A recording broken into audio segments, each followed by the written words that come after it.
মাধ্যমিক পর্যায়ে এসএসসি পরীক্ষা ইংরেজি প্রথম পত্র তোমরা কিভাবে উত্তর লিখবা, কোথা থেকে লেখা শুরু করবা, কোথায় শেষ করবা, একদম 1 নম্বর থেকে 12 নম্বর পর্যন্ত সব প্রসেসটা আজকে দেখাবো। তোমাদের সামনে খাতাও রেখেছি যাতে করে তোমাদের বুঝাইতে আমাদের সুবিধা হয়।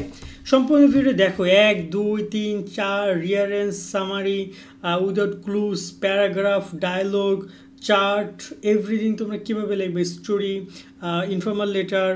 অবশ্যই অনেকে ভুল করে সব জায়গায়। একদম পুরো প্রসেস আমরা একদম অ্যান্সারগুলো তুলে ধরেছি যাতে করে তোমাদের একদম প্রশ্নর সাথে আমাদের সাথে আছে, বুঝাতে সুবিধা হয়। চলো শুরু করে ভিডিওটা শেষ পর্যন্ত দেখো। তোমাদের কোনো প্রশ্ন থাকলে কমেন্টে জানাও। ভিডিওটা অনেক ইম্পর্টেন্ট হতে যাচ্ছে, অনেকে ভুলভালভাবে লেখো, বিশেষ করে পিসটা ভুলটা অনেকেই করো। যেটা তোমার এখান থেকে শুরু হওয়ার কথা তোমরা শুরু না করে তোমরা এখান থেকে করো ভুলে, সেকেন্ড পেজ থেকে। এটা করা যাবে না। এরকম বেশ কিছু বিষয় রয়েছে, আজকে ভিডিওতে আলোচনা করছি সেই বিষয়গুলো নিয়ে। শেষ পর্যন্ত দেখো। আর গরমের মধ্যে ভিডিওটি করছি, অনেক কষ্ট হচ্ছে। লাইক দিও, আমাদের সাথে যুক্ত থেকে সাবস্ক্রাইব করে নিয়মিত এই যে তোমাদের ইংরেজিরও কিন্তু অ্যান্সার শিট তোমরা আমাদের কাছ থেকে পাবা, প্রত্যেকটা বিষয়ের অ্যান্সার শিট, যে তোমাদের কোন প্রশ্নের কী উত্তর, সেগুলো পেতে আমাদের সাথে যুক্ত থাকো। তা এখানে আমি প্রথমত আগে আমি তোমাদেরকে বলি, এই ভিডিওতে তোমরা আরও যে বিষয়গুলো জানবে, যে কোন প্রশ্ন উত্তর কীভাবে লিখবা, কোন উত্তর কত পৃষ্ঠা লিখবা এবং কই থেকে লেখা শুরু করবে, বিশেষ করে প্যারাগ্রাফ, স্টোরি, ডায়লগ কত পৃষ্ঠা লিখবো অনেকে জানো না, অনেকে বুঝো না। দেখো, আমি কম্পিউটার থেকে দেখাচ্ছি জন্য এমন হচ্ছে কম্পিউটারের কথাই বলবো, তোমরা নর্মালি খাতায় কত পৃষ্ঠা লিখতে পারো সেটা নিয়ে আলোচনা করবো। তো চলো শুরু করি 1 নম্বর থেকে। 1 নম্বরের প্রশ্ন নিয়ে যদি একটু কথা বলি, ফার্স্ট অফ অল প্রশ্ন তোমাদের এখানে 1 নম্বরে রয়েছে টোটাল এমসিকিউ আসে, যেখানে তোমাদেরকে এমসিকিউ টাইপের কোশ্চেন করে, যেখানে 4টা অপশন থাকে এবং A B C D E এবং হচ্ছে তোমার এখানে জি পর্যন্ত আসে। সো যখন তুমি প্রশ্ন লিখবা মনে রাখবা, আমি ফার্স্ট অফ অল আগে বলে রাখি, এই যে খাতাটা তুমি যে পরীক্ষার সময় লেখো এটা তোমার টাকায় বলা যায় যে পরীক্ষা তুমি দিচ্ছ। সো যদি একটু ফাঁকা দিয়ে একটু সুন্দরভাবে রেডি করে খাতাটা উপস্থাপন করো, কোনো ব্যাপার না। যদি একটা পৃষ্ঠা খরচ হয় কোনো সমস্যা নাই, সুন্দর করে এক্সপ্লেন করো যাতে করে শিক্ষক গাদাগাদি করবে না। মূল কথা হচ্ছে গাদাগাদি করা যাবে না, শিক্ষক তাহলে অপছন্দ করে ফেলতে পারে তোমার খাতাকে। দেন আমরা যদি ফার্স্ট অফ অল কথা বলি, এখানে 1 নম্বর লেখার ক্ষেত্রে তুমি ঠিকই অবশ্যই অ্যান্সার উইথ কোশ্চেন নম্বর 1 নিচে একটা হেডলাইন দেবে এবং চেষ্টা করবে এই লাইনটা তুমি নীল কলম ব্যবহার করে লেখার। এটা খুবই ইম্পর্টেন্ট, কেননা দেখা যায় অনেক সময় এই কথাগুলো লেখার কারণে শিক্ষক এটা যদি তুমি কালো কলম দিয়ে অনেক সময় নোটিস করে না, বাট এটা যেন না হয় নীল কলম দিয়ে লেখার চেষ্টা করবা। এরপরে তুমি এখানে অ্যান্সার লেখার ক্ষেত্রে অবশ্যই এ বি সি এই এখানে সেই জিনিসগুলো ব্যবহার করবে। এ বি সি, যদি এখানে এ বি সি দেওয়া থাকে, যদি এখানে 1 2 3 দেওয়া থাকে, এখানে 4 5 6 7 দেওয়া থাকে, তাহলে তুমি সেভাবে 1 2 3 4 ব্যবহার করবে। আবার যদি এখানে এরপর অবশ্যই অ্যান্সার যখন লিখবে তখন চেষ্টা করবে এখানে যে অ্যান্সারের ভিতরে যে তোমার অ্যান্সারটা কয় নম্বরে রয়েছে সেই নাম্বারটা এখানে লিখে দিবে। যেমন 1 নম্বরে রয়েছে, তো আমি 1 নম্বর লিখবো, এখানে আমি ডিফারেন্ট লিখে দিব, এভাবে আমি অ্যান্সারটা পুরোপুরি লিখে দিব। রোমান সংখ্যার কেন দেখো, এটা হচ্ছে অনেক সময় দেখা যায় এই যে অ্যান্সারগুলো 4টা কাছাকাছি, শুধুমাত্র এস ই এরকমের শেষের একটা অক্ষরের পরিবর্তন, বাট তুমি যদি পুরো এটা রোমান সংখ্যার অ্যান্সারটা তুলে দাও তাহলে বিষয়টা শিক্ষকের বুঝতে সুবিধা হবে। তো ঠিক এরকমভাবে তুমি সুন্দর করে তোমার অ্যান্সারগুলো লিখে দিবা, আশা করি বুঝেছো। 2 নম্বরটা যখন তুমি লিখতে আসবে, 2 নম্বর হচ্ছে তোমার কোশ্চেন যখন তোমার আসবে তখন তোমাকে টোটাল 5টা কোশ্চেন মনে রাখবে, প্রত্যেকটা কোশ্চেনে 2 মার্ক। তো একটু কোশ্চেনটা এক্সপ্লেন তোমাকে করতে হবে, সেক্ষেত্রে যখন তুমি লিখবা অবশ্যই অ্যান্সার উইথ কোশ্চেন নম্বর 2, দেন তুমি এ লিখে অ্যান্সার লিখে, অনেকে আবার কোশ্চেন লিখতে যাও, অনেকে আবার কোশ্চেন নিজের হাতে লেখো। আমি মনে হয় না যে কোশ্চেন তোমার লেখা ঠিক হবে, তুমি কোশ্চেন না লিখে তুমি সরাসরি অ্যান্সারে যেতে পারো, বাট তোমার হাতে যদি অনেক টাইম সময় থাকে তাহলে তুমি কোশ্চেন লিখতে পারো, বাট আমার কাছে মনে হয় না। দেন তুমি এখানে তোমার কোশ্চেনটা সুন্দর করে বা অ্যান্সারটা সুন্দর করে লিখবা, 1 লাইন 2 লাইন 3 লাইন যা হোক। এরপর মাঝখানে একটু ফাঁকা দিয়ে আবার বি নম্বর লিখবা, বি লিখবা, তারপর সি লিখবা। এটা এমন না যে তোমাকে 1 পৃষ্ঠার মধ্যে শেষ করতে হবে, 2 পৃষ্ঠা 3 পৃষ্ঠাও লিখতে পারো, কোনো ব্যাপার না। তুমি ফাঁকা দিয়ে সুন্দর করে এক্সপ্লেন করে লিখবা, কেমন? এটার কোনো লিমিটেশন নাই 2 নম্বর লেখার ক্ষেত্রে। 3 নম্বরে যখন তোমার উইদাউট ক্লুজ ম্যাচিংয়ে আসবে, যখন তুমি লিখবে এটা উইদাউট ক্লুজটা, তখন তুমি এখানে A B C D E 5টা অপশন পাবা। 3 নম্বরের ক্ষেত্রে তুমি এরকমভাবে লিখবে অ্যান্সার উইথ কোশ্চেন নম্বর 3 এবং এখানে এ অ্যান্সার, দেন সামনে অ্যান্সারগুলো লিখে দিবে, অ্যান্সার লিখে তুমি তোমার এটা কমপ্লিট করবে। এটা খুব ইজি।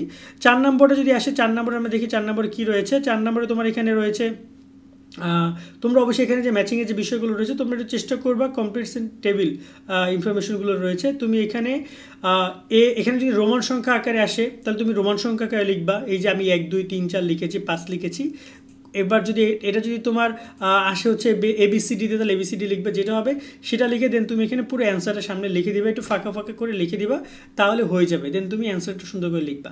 দেন এরপরে আসি তোমাদের হচ্ছে 5 নম্বরে তোমাকে এখানে কি বলেছে, সামারি লিখতে বলছে।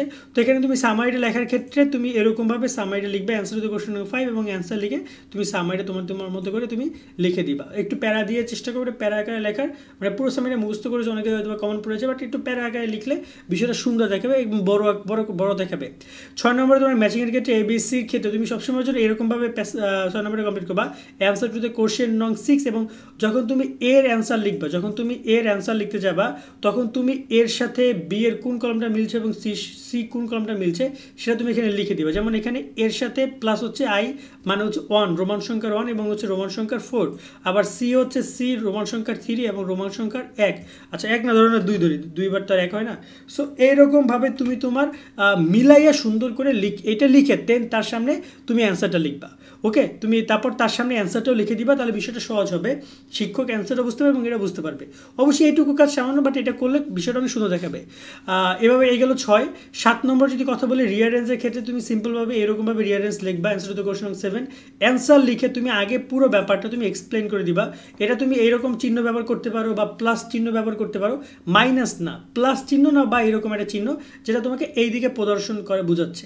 সেই জিনিসটা তুমি লেখার পরে কি করবা, পরে তুমি এসে এখানে সুন্দর করে আবার পুরো, অনেকে আবার কী করে শুধু এটুকু লিখে চলে আসে, তাহলে মার্ক ফুল পাচ্ছ না, শিওর থেকে অ্যান্সার ভুল সঠিক হলো ফুল মার্ক পাবা না। তোমাকে কিন্তু পুরো একটা প্যারাগ্রাফ আকারে লেখার কথা বলা হয়েছে। তো তুমি সেরকমভাবে সুন্দর করে প্যারাগ্রাফ আকারে না লেখো, নাম্বারিং আকারে তুমি সুন্দর করে এক্সপ্লেন করতে হবে।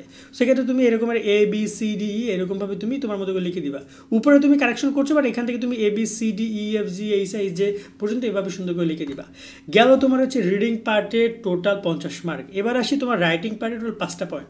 ফার্স্ট অফ অল তোমাদের রয়েছে কি প্যারাগ্রাফ তোমার এখানে কিন্তু আসবে কোশ্চেন আকারে, বাট তুমি এটাকে প্যারাগ্রাফ আকারে লিখতে পারো, বা চাইলে কোশ্চেনের অ্যান্সারও দিতে পারো, বাট নর্মাল যদি তুমি প্যারাগ্রাফ আকারে লেখো তাহলে ঠিক এরকমভাবে প্যারাগ্রাফ লিখবা।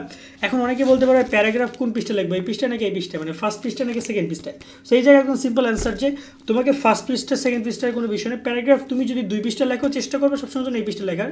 কেন জানো, শোনো, যখন শিক্ষক খাতা দেখে তখন শিক্ষক যদি তুমি এই পৃষ্ঠা লিখে এই পৃষ্ঠা শেষ করো, শিক্ষক খুব ইজিলি লেখাটা পড়তে পারে। কিন্তু তুমি যদি এই পৃষ্ঠা লেখো, তারপর যদি শিক্ষকের আবার উল্টাইয়া অন্য পেজে দেখতে হয়, তখন অনেক সময় শিক্ষকরা সেটা দেখে না। তা আমি বলবো যে তোমরা 1 পেজের মতো লেখার চেষ্টা করবে, বা লেখাটা শুরু এখান থেকে করার চেষ্টা করবা। সেক্ষেত্রে তুমি প্যারাগ্রাফটা এখান থেকে লেখা শুরু করে এই পর্যন্ত একদম শেষ পর্যন্ত তুমি লিখবে, কেমন? তো এই হচ্ছে প্যারাগ্রাফ, এবং প্যারাগ্রাফ এরকম অবশ্যই লিখে দিবা, ডিসক্রিপশন তার নিচে হেডলাইন করে দিবা, কারণ এখানে তুমি প্যারাগ্রাফের নামটা তোমার লেখাটা ইম্পর্টেন্ট। তো এই গেল প্যারাগ্রাফ। 2 নম্বরে যে বিষয়টা রয়েছে প্যারাগ্রাফ। এবার আসি প্যারাগ্রাফ কত পৃষ্ঠা লিখবে, এটা একটা কোশ্চেন অনেকে করতে পারো। একটু বলে রাখি তোমাদেরকে, প্যারাগ্রাফ লেখার ক্ষেত্রে কোনো প্রকার তোমার এখানে ওয়ার্ডের কথা তো বলে না, ওয়ার্ডের কথা কি বলছে, নর্মালি কিন্তু এসএসসির ক্ষেত্রে বলে যায় 250 ওয়ার্ড। তোমরা চাইলে তোমাদের মতো করে লিখতে পারো, যেহেতু 10 মার্কের জায়গায় তুমি যদি 2 পৃষ্ঠা লেখো তাহলে এনাফ। 2 পেজ যদি তুমি লেখো, তোমার হাতে লেখা বড় হলে তুমি 2.5 পেজও লিখতে পারো, বাট এভারেজ 2 পেজ থেকে 1.5 পেজ, যাদের হাতে লেখা ছোটো তারা 1 পেজ থেকে 1.5 পেজ লিখলো এনাফ। অনেকে হাতে লেখা খুবই ছোটো, তারা 1.5 পেজ বা 1 পেজ লিখলো এনাফ। তো চেষ্টা করবে একটু ফাঁকা ফাঁকা করে 2 পেজ লেখা, যাতে করে দেখতেও সুন্দর হয় এবং প্যারাগ্রাফটা যেন শিক্ষক পড়ে মজা পায়।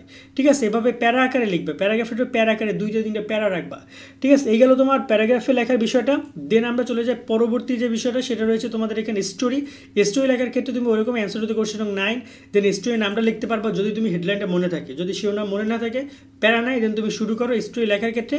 অনেকে আবার দেখা যায় এখানে স্টোরি কিন্তু একটু অংশ লেখা থাকে, সো এটা তুমি অনেকে আবার উঠায়, অনেকে উঠায় না।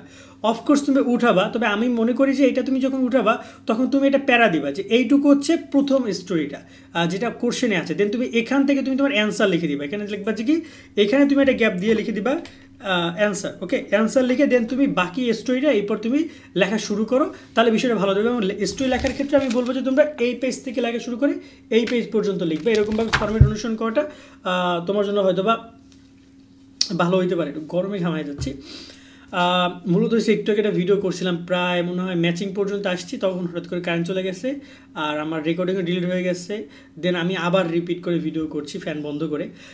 ওকে, দেন আমরা চলে যাই 10 নম্বরে। 10 নম্বরটা হচ্ছে তোমাদের এখানে চার্ট আসে, কারো গ্রাফ আসে। যেমন এখানে কিন্তু আমি দেখতে পাচ্ছিলাম গ্রাফ আসছে, কই জানি এই যে গ্রাফ আসছে, গ্রাফ চার্ট যেটা আসুক না কেন সেটা তুমি অ্যান্সার টু কোশ্চেন নং এখানে তুমি তোমার মতো করে সেটা লিখে দেন অ্যান্সার লিখে দেবে। অবশ্যই তোমাকে কিন্তু প্রশ্ন তুলতে হবে না, এই ছকটা তোমাকে তুলতে হবে না বা এই পাই চার্টটা তোমাকে তুলতে হবে না। তুমি জাস্ট অ্যান্সার লিখে তুমি এটা এক্সপ্লেন করলেই এনাফ, তাহলে তোমার হয়ে যাবে। এবং এই চার্ট লেখার নিয়মগুলো নিয়ে ভিডিও করা আছে, চাইলে সেটা তোমরা দেখে এই বিষয়গুলো বুঝতে পারবা। কেমন? তো হচ্ছে খুব ইজিলি তোমরা এখান থেকে অ্যান্সারগুলো দেখতে পারবা। এই হচ্ছে তোমার এখানে 10 নম্বর পয়েন্টটা। 11 নম্বর পয়েন্ট অনেক ইম্পর্টেন্ট। 11 নম্বর পয়েন্টে তোমাকে কি বলবে, দুই ধরনের কথা বলে, এক হচ্ছে ইমেল, এক হচ্ছে ইনফর্মাল লেটার। যেমন এখানে ইমেল চেয়েছে এসএসসি এক্সামিনেশনের উপরে। যদি আমরা এখানে দেখি, এখানে কিন্তু তোমার এখানেও ইমেল চেয়েছে। ইমেল কম বেশি চাই, আবার অনেক সময় দেখা যায় যে লেটার চাই, ঠিক আছে? তো এখানে আবার কিন্তু এখানে লেটার চাইছে। সো এইসব জায়গায় তুমি যখন তোমার এই যে ইমেল ইনফর্মাল লেটার লেখার ক্ষেত্রে সবসময় যেটা একটা ভেরি ভেরি মাস্ট, তুমি এই পাশ থেকে লেখা শুরু করবে, এই পাশ থেকে লেখা শুরু করে এই পর্যন্ত লিখবা।